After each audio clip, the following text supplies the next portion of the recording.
Salut tout le monde, content de vous retrouver, on est le mardi 31 janvier 2023, donc ça y est, on clôture finalement ce soir ce mois de janvier. Alors si on regarde un peu les bougies mensuelles sur le Bitcoin, on voit que ça a été un mois quand même relativement intéressant en termes de performance, puisque si on clôture sur les niveaux actuels, finalement le Bitcoin aura ravalé 3, 4 bougies finalement, hein, vous voyez, les 4 bougies précédentes. Donc, mis à part le mois d'août où on avait probablement fait voilà un petit rebond sur les 23 000, finalement les 23 000 n'ont pas été atteints depuis début septembre, hein, vous le voyez ici sur le graphique mensuel.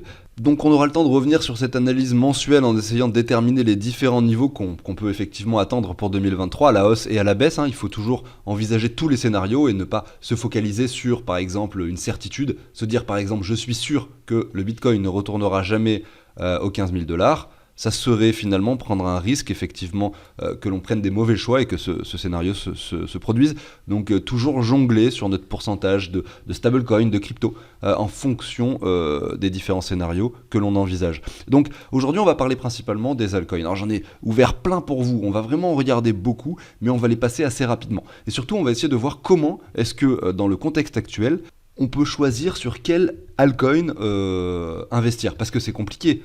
Vous le savez, hein, vous, si vous êtes débutant, vous arrivez dans les cryptos, même si vous êtes plus ou moins expérimenté, vous voyez toutes ces crypto-monnaies, vous regardez le top 100, vous vous dites, bon ben voilà, parmi ce top 100, lesquelles sont plus intéressantes que d'autres. Donc vous avez plusieurs façons de le savoir, notamment en allant vous intéresser au projet, ce qui est probablement une chose essentielle pour, avant d'investir. Mais si vous souhaitez investir dans de nombreuses crypto-monnaies pour limiter votre risque et pour diversifier, eh bien vous allez peut-être pas avoir l'opportunité de vous intéresser en profondeur dans chaque projet. Donc dans ce cas-là, vous prenez le top 100 et vous allez surtout regarder leur graphique par rapport au dollar et par rapport au Bitcoin pour essayer de déterminer lesquelles sont les plus intéressantes finalement pour un investissement dans la période actuelle. Par exemple là, en fin janvier 2023, quels sont les cryptos qui sont intéressantes, lesquelles le sont moins et sur lesquelles il faudra peut-être patienter. Ça ne veut pas dire, si je vous dis une crypto est moins intéressante qu'une autre, dans le contexte de cette vidéo d'aujourd'hui, ça ne veut pas dire que le projet est moins intéressant, que la crypto n'a aucun avenir, etc. Pas du tout. Ça veut simplement dire que dans le contexte actuel, son graphique fin janvier 2023 nous indique que peut-être il faut encore être patient, parce qu'elle a déjà performé récemment, et donc peut-être il faut être patient pour pouvoir en accumuler plus tard, vous voyez. Allez, je vous passe l'introduction, je vous fais pas plus attendre, on enchaîne directement avec les analyses, à tout de suite.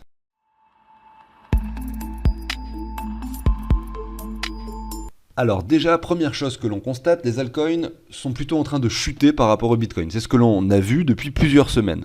Maintenant, il faut quand même relativiser avec ça et se dire que peut-être c'est pas le cas de toutes les cryptos. Toutes les cryptos ne chutent pas par rapport au Bitcoin. En tout cas, c'est ce que l'on va constater aujourd'hui dans les différentes analyses. Et vous allez voir qu'en fait, si l'altcoin dominance chute autant, c'est peut-être parce que nous avons un Ether qui chute et un Binance Coin qui chute par rapport au Bitcoin. D'ailleurs, si on ajoute la capitalisation de l'Ether avec celle du Binance Coin, on arrive sur 230 milliards à peu près, ce qui représente à peu près la moitié de la capitalisation du Bitcoin. Donc forcément, elles ont un impact énorme sur l'altcoin de Binance. Donc franchement, il y a un truc qu'on pourrait faire qui serait assez intéressant, c'est de soustraire donc la capitalisation de l'Ether d'une part et la capitalisation du Binance Coin. Et on observe un graphique tout à fait différent. C'est normal, hein, puisque l'Ether et le Binance Coin sont les deux plus gros altcoins. Comme je le dis, elles ont un impact énorme. Et elles se comportent d'ailleurs de plus en plus finalement comme le Bitcoin en termes de performance. Ici, on voit que ça change complètement la donne. Si on enlève l'Ether et le Binance Coin, on voit qu'en fait, depuis finalement le 26 décembre, eh bien, nous avons des altcoins qui performent plus que le Bitcoin. Vous voyez, qui ne sous-performent pas. Et ça, c'est intéressant. C'est pas quelque chose que j'avais spécialement remarqué avant, même si je me rendais bien compte en faisant chaque analyse qu'il y avait quelque chose qui était assez étrange à ce niveau-là.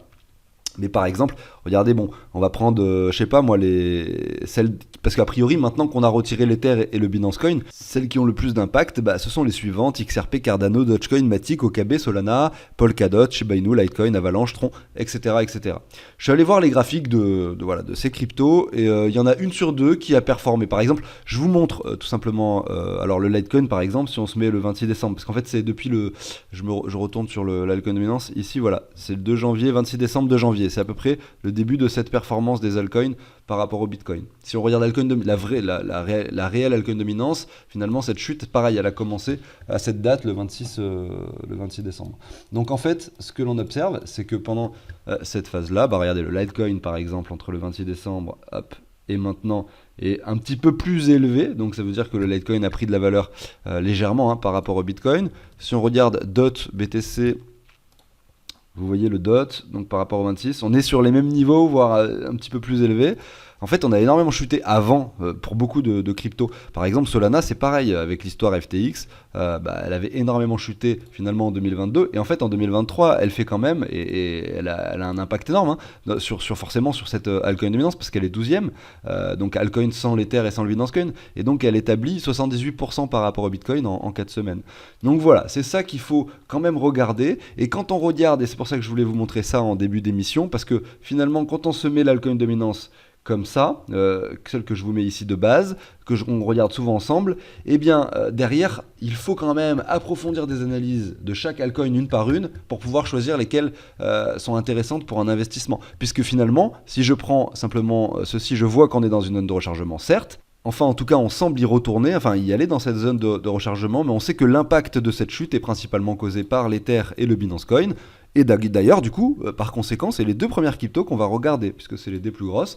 Donc effectivement, quand on regarde l'Ether, on voit que sur 4-5 semaines, depuis le 2 janvier, on fait un moins 8% par rapport au Bitcoin. On semble même casser une ligne de support pertinente. Alors il faudrait attendre la fin de cette semaine pour le savoir. Mais regardez, si je me mets ici en droite, vous voyez que là, on est peut-être potentiellement, courant de cette semaine, en train de briser cette ligne. Et derrière, les niveaux pertinents pour l'Ether seraient entre les 0,064 et les 0,059, ce qui nous ferait de nouveau une chute d'approximativement 10% encore supplémentaire par rapport au Bitcoin. Donc attention à ce scénario, mais c'est vrai que le fait de voir l'altcoin dominance qui chute, qui revient dans une zone de rechargement importante, peut-être pourrait jouer sur un support à cet endroit-là, sur le graphique de l'Ether. Donc en fait, pour quelqu'un finalement qui souhaiterait investir en ce moment, l'Ether lui semble intéressant. On le voit sur ce graphique déjà, puisque on revient sur ce support. On peut aller plus bas, oui, bien sûr, on peut toujours, on n'en sait rien, on n'a pas de boule de cristal, mais pour le coup, elle est intéressante. Maintenant, si on regarde le Binance Coin par rapport au Bitcoin, donc on a vu l'Ether moins 8%, le Binance Coin, alors je vais enlever cela, voilà. Le Binance Coin, également depuis cette fois-ci le 21 novembre, donc c'est un peu plus vieux. D'ailleurs, je retourne sur l'altcoin dominance. Regardez le début de la chute de l'altcoin dominance, c'était ici le 28 novembre, le 21 c'était ici le 21 novembre. Donc vous voyez que le Binance Coin a un impact sur ce graphique. Vous voyez clairement que là, le sommet du graphique du Binance Coin par rapport au Bitcoin, c'est le sommet sur l'altcoin dominance également. Voilà. Et là, la chute, si on prend donc depuis le 2 janvier, on a 16%. Et depuis le sommet, nous avons quand même 30%. Donc ceux qui me suivent depuis suffisamment longtemps le savent, mais j'avais essayé de lancer cette alerte du fait que nous avions un Binance Coin vraiment élevé par rapport au Bitcoin. Alors bon, par rapport au dollar, ça n'a pas changé grand-chose au final, mais c'est vrai qu'en fait, c'est vrai que fin novembre, j'ai dit attention, le Binance Coin est très très élevé par rapport au Bitcoin. On a dépassé les 100%. On pourrait très bien, je disais, voilà ce que je disais à cette époque-là, on peut très bien aller chercher les 123 et les 161,8, mais c'est assez risqué en ce moment de posséder de Binance Coin parce que il est quand même très élevé sur un ATH par rapport au Bitcoin, etc., etc. Il se trouve que derrière ça chute, mais que par rapport au dollar, le Binance Coin n'a pas perdu tant de valeur que ça. Mais en fait, ce qu'il faut retenir dans cette histoire, c'est que vous auriez été beaucoup mieux avec du Bitcoin plutôt que du Binance Coin ces 3 derniers mois. Voilà. C'est pour ça que dans tous les cas, c'est toujours bien de faire ces analyses. Et là, maintenant, qu'est-ce qu'on attend sur le Binance Coin? Parce que oui, il a quand même perdu 30%. Est-ce que ça veut dire que là, maintenant, c'est intéressant d'acheter du Binance Coin? Regarde, on va prendre cette ligne-ci. Ça, c'est vraiment la ligne à venir chercher. Parce que c'est l'ancien sommet de mai 2021, ce qui était l'euphorie totale sur les altcoins à l'époque. Et vous voyez qu'on l'a cassé d'ailleurs ici en août 2022, ce qui était très étonnant pour moi de voir d'ailleurs ce genre de scénario se produire. Avec l'affaire FTX, etc. Tout le monde s'est réfugié sur Binance. Alors en réalité, tout le monde disait oui, achetez une ledger, oui, allez mettre votre argent sur le décentralisé, etc. Mais ça, c'est ce que les gens véhiculaient comme message. Mais dans les faits concrets des choses, la plupart des gens se sont réfugiés sur Binance. Doute sur crypto.com, bim, je balance mes sous de crypto.com à Binance. Doute sur Nexo, bim, je balance mes sous de Nexo à Binance. Parce que c'est la simplicité, c'est la rapidité en fait, qui a fait que souvent les gens ont opté pour cette option. Donc voilà, maintenant on revient sur des prix beaucoup plus intéressants pour le Binance Coin. Malgré tout, attention, cette année 2023, on le sait, ça va pas forcément être une année fabuleuse pour les cryptos. Ça sera une année finalement de range, on peut le dire comme ça, peut-être avec de belles performances tout de même. Donc on peut s'attendre peut-être à un Binance Coin qui, dans un premier temps, revienne sur cette ligne. Si j'étais investisseur aujourd'hui, c'est clairement la zone où je commencerai à mettre un petit peu de l'argent sur le Binance Coin. Et puis par la suite, vous avez donc la zone de rechargement qui se trouve plus basse. Et clairement, les 0,09 Bitcoin est sans doute une zone qui a quand même, selon moi, de fortes chances d'être atteinte quand on voit ce graphique. Vous pouvez également vous mettre une sorte de trendline comme ça. Et vous voyez qu'en fait, on a une sorte de point de confluence à ce niveau-là, qui peut très bien être cassé, bien sûr, mais qui reste une zone assez forte de support. Donc les 0,12, finalement, c'est une zone assez forte pour le Binance Coin. Alors on pourrait regarder toutes les cryptos aussi par rapport au dollar, mais quand je vois le graphique que l'on vient de voir sur le Binance Coin par rapport au Bitcoin, j'ai pas envie de le regarder par rapport au dollar. Parce que je me dis voilà, de toute façon c'est pas le moment pour moi d'acheter. J'attends à minima les 0,12 pour investir. En tout cas c'est la première zone que je souhaite que le Binance Coin abatte par rapport au Bitcoin pour investir. Peu importe ce qu'il fait par rapport au dollar, même s'il confirme des W, ça n'aura aucune espèce d'importance dans mon cas de figure. C'est pas comme ça que je choisis mes altcoins. Donc on a vu le Binance Coin, on a vu l'Ether, on va enchaîner maintenant et on va aller beaucoup plus vite avec la suite. Atom Cosmos, il est au milieu d'un range par rapport au Bitcoin, donc pour moi c'est peut-être encore tôt. Si je zoome sur le graphique, on va regarder ici ce qui s'est passé depuis le 26 décembre. Vous voyez, on est sur les mêmes niveaux, donc il est plutôt neutre en fait en ce début d'année 2023, Atom Cosmos. Mais voilà, je pense que c'est une crypto-monnaie très intéressante qu'il faut absolument avoir dans le portefeuille si jamais un prochain bull run devait s'opérer dans les cryptos. Mais la zone actuelle reste une zone médiane, on a encore possibilité, pourquoi pas, d'en obtenir plus bas. Donc la décision à prendre est très difficile, la peur de rater le train peut être forcément présente, donc à vous de voir. En tout cas, c'est vrai que le niveau, vous voyez, de cette ligne de support a été atteint déjà 3 fois, pourquoi pas une quatrième, c'est aussi la question qu'on peut se poser. Voilà pour Atom Cosmos. Maintenant regardons NIR. NIR par rapport au Bitcoin, pareil, voilà, il a performé ces dernières semaines, comme beaucoup de cryptos d'ailleurs, c'est ce qu'on va voir aujourd'hui. Mais maintenant, voilà, si on prend le graphique long terme de NIR par rapport au Bitcoin, on est vraiment toujours sur cette perspective de baisse et aucun signal de reprise pour l'instant. On voit que le RSI nous a même pas imprimé de divergence, rien du tout. Donc c'est peut-être un peu précoce, surtout que là, on vient quand même d'avoir ici, regardez, 47% de performance, un retour à minima, et je dis bien à minima, ça serait pour moi la première zone d'investissement, ça serait celle-ci, c'est-à-dire un retour donc de NIR dans la zone de rechargement, court terme ici. Voilà, maintenant regardons APT par rapport au Bitcoin. APT, très belle performance début 2023, ça pourrait continuer bien sûr, mais attention, méfiance, l'investissement là, le 31 janvier 2023 sur APT, Aptos, ça semble assez risqué puisque elle vient de faire 265% par rapport au Bitcoin ces 4 dernières semaines, donc je pense inutile d'en parler plus que ça. Maintenant, le flow par rapport au Bitcoin. Pareil, perspective de chute continue ici depuis qu'il a été listé sur Binance, en tout cas avec, regardez, quelque chose d'assez intéressant cette fois-ci, un RSI qui monte, un flow qui continue de descendre. Pour le coup, c'est un projet qui m'intéresse moi personnellement, donc on voit qu'on est toujours en dessous de cette ligne, il faudrait qu'on vienne la casser pour vraiment avoir un début de signal, peut-être que cette divergence vienne être confirmée par la suite, etc.